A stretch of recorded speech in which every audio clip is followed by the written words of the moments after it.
Kamusta po mga katambay? Si Kamanong po sa Tambayang Makabayan. Ito po, meron po tayo pag-uusapan mga katambay.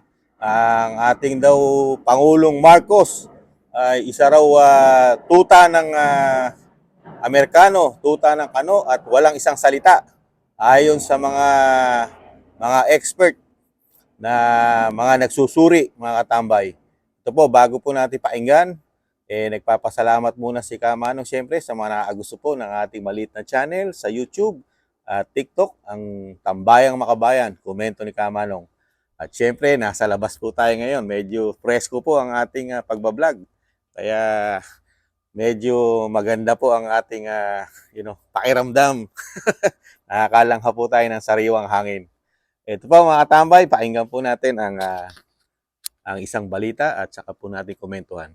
Ngayon ng isang law expert na muling maulit ang martial law sa Pilipinas. Kung bakit? Alamin natin sa report ni Val Divina Gracia.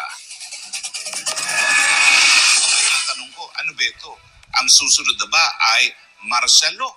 Ito ang tanong ngayon ni dating presidential spokesperson at international law expert Attorney Harry Roque kay Pangulong Bongbong Marcos.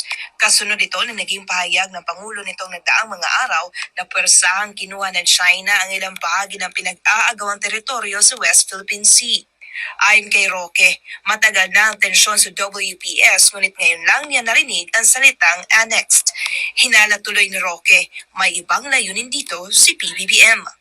Kapag sinabi mong annexation, abay parang sinasabi mo na nagkakaroon ng panlulusob ang bansa sa Pilipinas. Ang China sa Pilipinas. Matagal nang inaangkin ng China yan. Nasa mapa nila yung mga inaangkin nila mga karagatan at saka mga isla. Pero bakit ngayon lang sinabi ni Presidente na nag-a-annex na sila ng teritoryo kung hindi siya nag-iisip ng isang legal na basihan para sa pagdedeklara ng martial law? Sa ilalim ng saligang batas, maaari lamang anya na magdeklara ng martial law kung mayroong panglulusob na isang dayuhang bansa at paghimagsika ng mga Pilipino.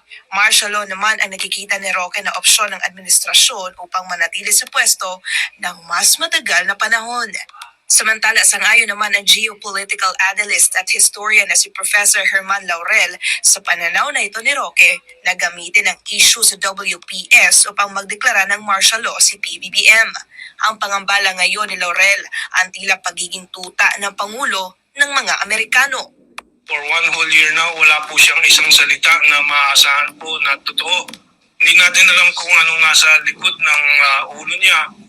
Pero malinaw na ang anino po doon anino ng Uncle Sam na gumagalaw. Posible anya na malagay sa peligro ang bansa kung patuloy na uudyukin ng Amerika na magkaroon ng gyera sa pagitan ng Pilipinas at China sa pinag-aagawang teritoryo sa West Philippine Sea. Walang yung nasa isip ng Estados Unidos, expansion of the war to World War III, at gipitin ang bansang Pilipinas sa kahirapan pong hinaharap po ng marami. Sa halip naman ang issue sa WPS ang pagtuunan ng pansin ng administrasyon, bakit di na lang anya tugunan ng gobyerno ang hinaing ng taong bayan batay na rin sa resulta ng mga nagdaang survey? Talaga pong walang relevance po itong ginagawa ng pamahalaan natin na pupunta to talk about security with the Czech Republic, with Germany, and so on and so forth. Ang layo po talaga sa talagang kailangan po ng bayan, which is economic development, livelihood development, at pag-aangat po ng kabuhayan ng taong bayan, pagbibigay ng abot-kayang mga pagkain, bigas in particular.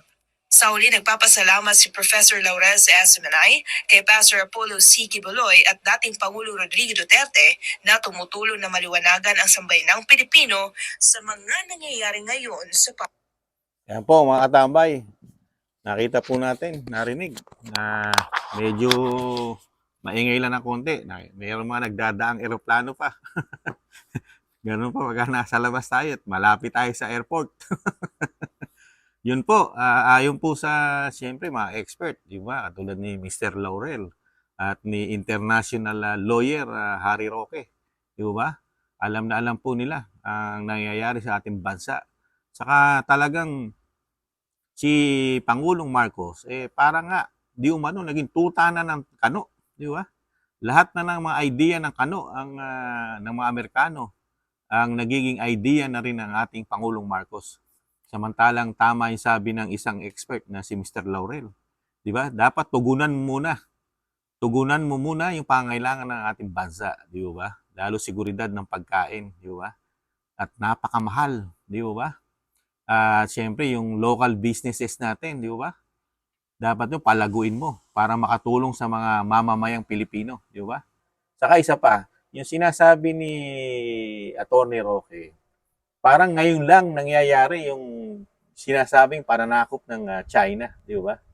Samantalang matagal na panahon na po inaangkin ng China yan, di ba? Ayon po sa international lawyer na si Harry Roque, di ba?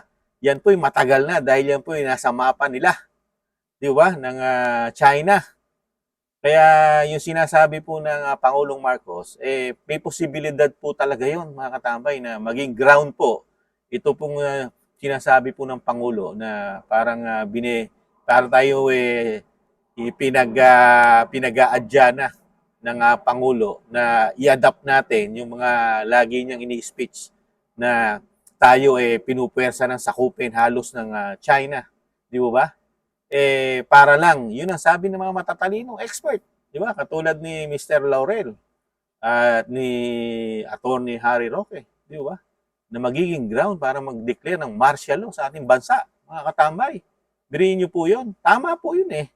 Ang sabi ni Attorney Roque, kung magkakaroon ng martial law sa ating bansa, siyempre po, may extend ang kanilang power. Di ba? Lalo ang Pangulo. Di ba? Alam naman natin ang martial law dahil may history po yan.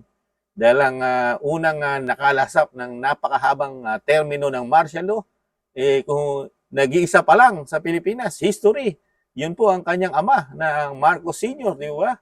Na mahigit 20 taon na nagamit ang pagiging martial law ng batas martial law, di ba? Dahil tama po yung sabi ni Atty. Roque, pwede ka lang mag-declare ng martial law kung nanganganib ang bansa mo. Katulad nung isang ground nyo na sinasakop tayo ng China, kinukuha ang ating mga isla. Pero sa totoo pala, yun pala hinahabol talaga ng China dahil yun talagang inaangkin nila at sila may sariling mapa roon. Di ba? Tayo rin naman ay isang claimant din doon. Di ba? Dahil inaangkin din natin yung sinasabing atin. Di ba? Yung sinasabi nating West Philippine Sea. Kaya lang po, talagang yung diskarte ng Amerikano, dahil nagiging tuta ng Amerikano ang ating Pangulo, parang diskarte na ng Amerikano ang umiiral sa di umano sa ating Pangulo. Di ba? Lalo sa katapangan, yung katapangan po na katulad ng Amerika na walang takot maipagyera. Pero sa kabila nun, hindi naman sila ang nasa front ng gyera. Ibang bansa po ang ginagamit nila. Katulad po nung Russia, di ba? Ukraine. Hindi rin magkaayos o magkasundo ang Russia at Amerika. Ang ginamit po nila, di umano, Ukraine, di ba? Yun po na ipagbakbakan ngayon. Dahil pinaasa po nila na ang Ukraine magiging kaanib ng NATO. Pero sa kabila nun, pinabayaan din po ng grupo o asosasyon ng NATO ang Ukraine. Hindi rin po talaga nila sinuportahan ng gusto hanggang sa nadurog ang kanilang bansa. Di ba? Sayang po ang pinaghirapan ng Ukraine na maunlad at mas maunlad pa sa Pilipinas ang Ukraine. Tapos tayo, ang bagsak ang ekonomiya natin, hirap tayo, napakamahal lahat ng bilihin. Susungo ka sa magiging battleground ng Pilipinas ng China at USA. Na ano ang mahihita natin dyan, mga katambay? Walang mahihita ang bansa. Di ba? Pagka tayo naging tuta, di umano, ayon sa kay Mr. Laurel, na tuta ng Amerikano ang ating Pangulo. At ito naman si Atty. Roque, ang layunin naman, ang nakikita nila ay para humaba ang termino dahil pwede siyang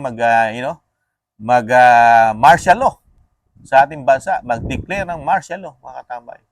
Nakakalungkot po. Kayo po mga katambay, ano po sa tingin nyo ang paliwanag ng mga expert natin, lalo si Atty. Roque, international lawyer, at si Mr. Laurel, na isa ring expert, mga katambay.